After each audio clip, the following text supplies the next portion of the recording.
장례식장에 다녀오셨다면 집에 가기 전 절대 이곳은 들리지 마시길 바랍니다. 나도 모르는 사이 하는 일이 막히고 복이 달아날 수 있습니다. 안녕하세요. 인생 술술 풀리는 채널입니다.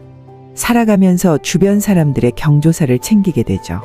그 중에서도 장례식장의 경우 돌아오는 길에 제대로 액땜을 하지 않으면 몸이 아프거나 사고가 나고 하는 일이 갑자기 잘 풀리지 않는다는 이야기 한 번쯤 들어보셨을 겁니다. 실제 저희 아버지께서도 예전 지인분의 장례식장에 다녀오셨다가 갑자기 영문도 모른 채 일주일 내내 열이 펄펄 올라 끙끙 앓으셨던 적이 있는데요. 그렇게 그 이후로 저도 그렇고 가족들도 그렇고 장례식장에 다녀올 때에는 몇 가지 규칙을 꼭 지키고 있습니다. 저희 구독자분들께서도 올해 상갓집에 다녀오실 때 별탈 없이 다녀오셨으면 하는 마음에 오늘 내용 준비하게 되었습니다. 오늘 영상에서는 장례식장에서 돌아올 때 해야 하는 것과 절대 하지 말아야 하는 것을 알려드리도록 하겠습니다. 오늘 내용 꼭 기억해 두셨다가 장례식장에 가실 일이 있을 때 오늘 말씀드린 내용을 지키셔서 저희 구독자분들은 괜히 상갓집에 갔다가 나쁜 일을 경험하지는 않으셨으면 좋겠습니다. 본격적으로 영상 보시기 전에 좋아요 한번 눌러주시면 감사드리겠습니다. 우선 상갓집에서 집으로 돌아오실 때 절대 들려서는 안 되는 곳부터 말씀드리도록 하겠습니다. 첫 번째로 나무가 많은 곳이나 강, 호수 등 물이 많은 곳은 피하시길 바랍니다. 조문을 하고 곧바로 나무가 많은 곳이나 강가에 가는 것은 좋지 않습니다. 특히 어두운 밤에 장례식장에 갔다가 이러한 곳에 들리는 것은 정말 주의하셔야 하는데요. 장례식장에는 사람만 있는 것이 아니라 억울하게 생을 마감한 홀령들이 있기 때문에 양기를 빼앗기고 음기에 젖을 수 있습니다. 나무나 물이 많은 공간은 음의 기운이 강한 곳이기 때문에 조문 이후 이러한 곳에 들렸다가는 양기를 모두 빼앗기고 몸이 약해질 수 있는 것이죠. 두 번째로 어둡고 외진 곳에 혼자 머물지 마시길 바랍니다. 특히 몸이 좋지 않으시거나 기가 약하신 분들이라면 더더욱 혼자 조문을 마치고 와서 어두운 곳에 있는 것은 피해 주시는 것이 좋은데요. 이 역시 음습한 기운이 여러분에게 영향을 미칠 수 있기 때문입니다. 만일 혼자 장례식장에 가야 한다면 되도록 해가 떠 있는 낮에 가는 것이 좋으며 밤에 가신다면 여럿이서 장례식장을 가시는 것이 좋겠습니다. 불가피하게 밤에 혼자 장례식장을 가게 되었다면 잠깐이라도 밝고 사람이 많은 곳에 가서 머무시길 바랍니다. 양의 기운이 있는 곳에 잠시 머무는 것만으로도 장례식장에서 무더운 음의 기운을 털어내는 데 도움이 됩니다. 이렇듯 장례식장을 갔다가 돌아올 때 피해야 하는 곳을 말씀드렸는데요.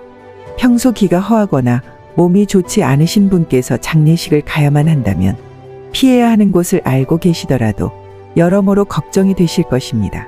또한 꼭 약한 사람이 아니더라도 장례식장을 다녀오면 어쩔 수 없이 약간은 찜찜한 생각이 들 수밖에 없을 텐데요. 내가 사랑하는 사람 혹은 사랑하는 사람의 가족, 지인의 장례식을 가는데 찜찜한 마음을 안고 돌아오면 안 되겠죠. 그래서 지금부터는 장례식장을 갈 때 액땜을 할 수 있는 비방법 몇 가지를 알려드리려 합니다.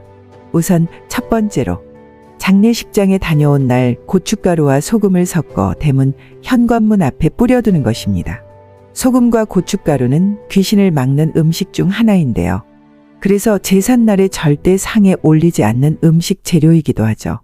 그만큼 억울한 홀령들이 여러분에게 붙어 오지 못하도록 할 수 있기 때문에 가능하다면 장례식장에 다녀온 날 현관 앞에 소금, 고춧가루를 뿌려두시길 바랍니다.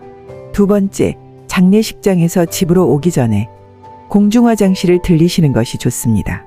공중화장실에서 손을 닦거나 가글을 한 뒤 옷매무새를 정리하고 나오시길 바랍니다.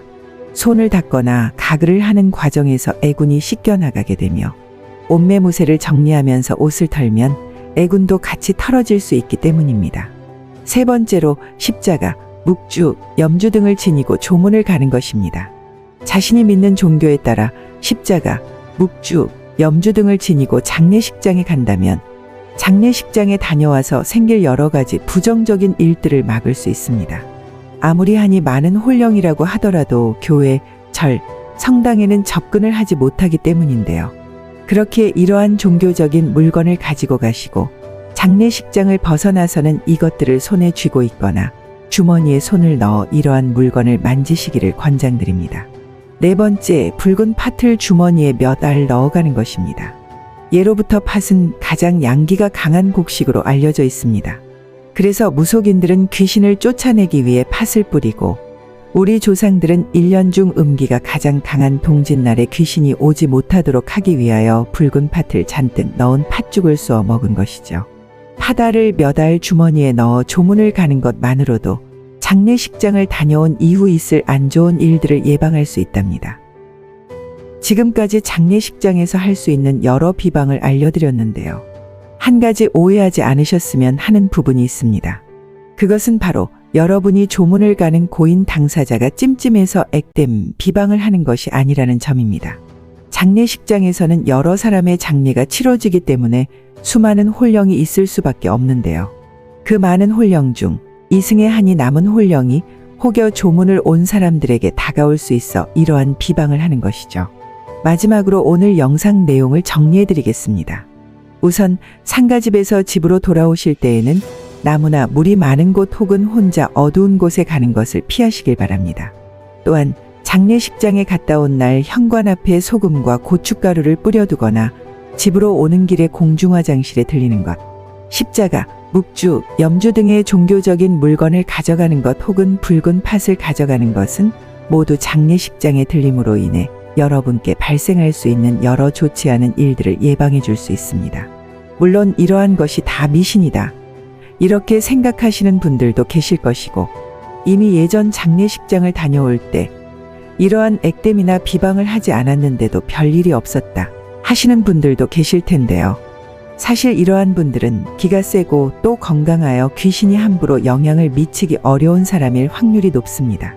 그러나 여러분께서 비방을 하지 않고 집이나 사업장에 바로 가게 될 경우, 집 혹은 사업장에 있는 다른 사람이 오히려 여러분에게 무더운 음기의 영향을 받을 수 있기 때문에 다른 사람을 위해서라도 이와 같은 비방법은 기억을 해 두시는 것이 좋겠습니다.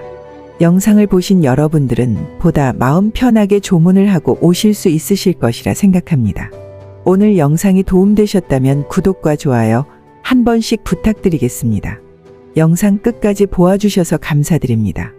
여러분의 삶에 도움되는 더 좋은 영상으로 찾아뵙겠습니다.